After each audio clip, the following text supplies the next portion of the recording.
السلام علیکم قدرمنو لیدونکو ستړي مشئ پام راړوم د ریحان نیوز میډیا څخه د نن ورځې تازه مهمو او وروستیو خبرونو ته بسم الله الرحمن الرحیم. ملګري ملتونه د افغانستان د کنګل شویو پیسو په اړه پریکړه کوي. ټاکل شوی چې ملګري ملتونه سبا دوشنبه د سویس په جنیوا کې له افغانستان سره د بسپنې راټولولو لپاره یو لوی کنفرانس جوړ کړي. ملګرو ملتونو د جنیوا د کنفرانس په اړه په یوه بیان کې ویلي چې دا سازمان له میلیونونو بېوزلو افغانانو سره د بشري مرستو دوام ته ژمن دی. د ملګرو ملتونو عمومي منشي انتونیو ګوتریش ویلي چې افغانستان له یو بشري ناورین سره مخامخ دی او د ملګرو ملتونو وجهي صندوق یعنی IMP ته پکار ده چې هغه شاوخوا 440 میلیونه ډالر چې پر کابل د طالبانو له واکمنېدو راهیسې یې کنګل کړي استثنایي آزاد کړي یا یې افغانستان ته د ورکولو لپاره میکانیزمونه جوړ کړي. د ملګرو ملتونو د احصایې له مخې د افغانستان د 38 میلیونه وګړو نږدې نیمایي عاجلو بشري مرستو ته اړتیا لري. د امریکا ولسمشر جو بایډن یو وار بیا له افغانستانه د خپلو پوځیانو د ایستلو دفاع وکړه. بایډن چې پرون شنبه د پنسلوانیا ایالت په شانکسویل سیمه کې د سپټمبر د 11مې د حملو د 20مې کلیزې په مراسمو کې ګډون کړی و وویل ګرانه ده چې ټولو ته له افغانستانه د وتلو د پریکړې په اړه وضاحت ورکړل شي. د هغه څه پر اساس چې لوستې مې دي هغو لګښتونو ته په پام چې وشول 80% امریکایان فکر کوي چې دا له افغانستانه د وتلو وخت و خو هغه څه چې خلک یې خوشحاله نه کړل ناببره وتل و. د بایډن حکومت له افغانستانه د امریکایي ځواکونو د ایستلو په خاطر له سختو انتقادونو سره مخامخ شوی دی.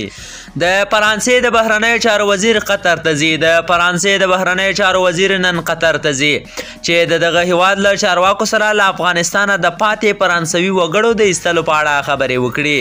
ژان لودریان دوحې ته تر روانېدو مخکې پرون طالبان تورن کړل چې دروغ وایي.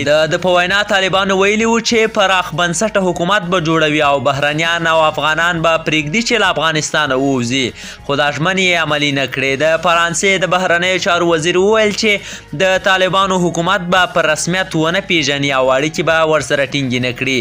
د دا هم وویل چې لا هم څو فرانسویان او څو سوه هغه افغانان چې له فرانسې سره یې همکاري کړې ده په افغانستان کې پاتې دي. په کندهار کې د خیر ښېګڼې د یوې پیپرې بنسټ مشره فهیمه رحمتي وایي طالبان تېره شپه کور ته وراوښتي او وروڼه یې ورته ډبولي دي.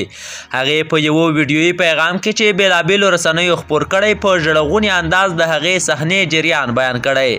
فهیمې ویلي دا د دوی عمومي عفوه ده چې د خلکو کورونو ته وړي په ښځو او کوچنیانو کې ګرځي له ښځو ټلیفونونه اخلي حملې او وهل کوي. زما کشر ورور یې کشاوه ما ټینګ کړ ورته مې وویل ولاکه یې راڅخه بوځې څه ورباندې کوې زه یې پر سینه ووهلم او ما ورته وویل ټلیفون مې راکړه ګیټ یې راته کش کړه ویې ویل ټلیفون نشته ننوځه.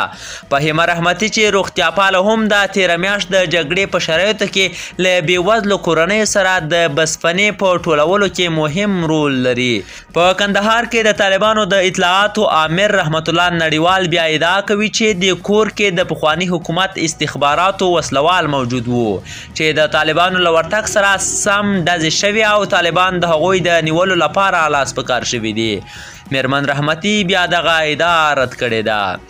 او وروستی بهرنی خبر مو دا چې عراقي چارواکي وایي د اربیل پر هوایي اډې بې پیلوټ الوتکو بریدونه کړي. د عراقي کردستان امنیتي چارواکي وایي د اربیل پر هوایي اډه چې امریکایي پوځیان پکې دیره دي د بې پیلوټ الوتکو بریدونه شوي دي. په اربیل کې د کورد ځواکونو ویان لاق غفوري وایي پرون شنبه یعنې د وږي 20 دوو بې پیلوټ الوتکو د اربیل هوایي ډګر ته چاودېدونکي مواد وغورځول. د برید په نتیجه کې د احتمالي مرګ ژوبلو په اړه تر اوسه څه نه دي ویل شوي. دا څوهم ځل دی چې په عراق کې د امریکا پر ډیپلوماتیکو تاسیساتو او پوځي اډو بریدونه کیږي.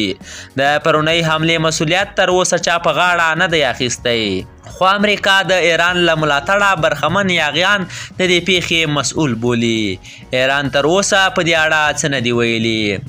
قدرمنو لیدونکو په دې هیله چې خبرونه به مو تر پای را سره اورېدلي وي. د نورو تازه خبرونو او معلوماتو لپاره در سره د ریحان نیوز میډیا یوټیوب چینل سبسکرایب کړئ. تر بیا ښه وختونه.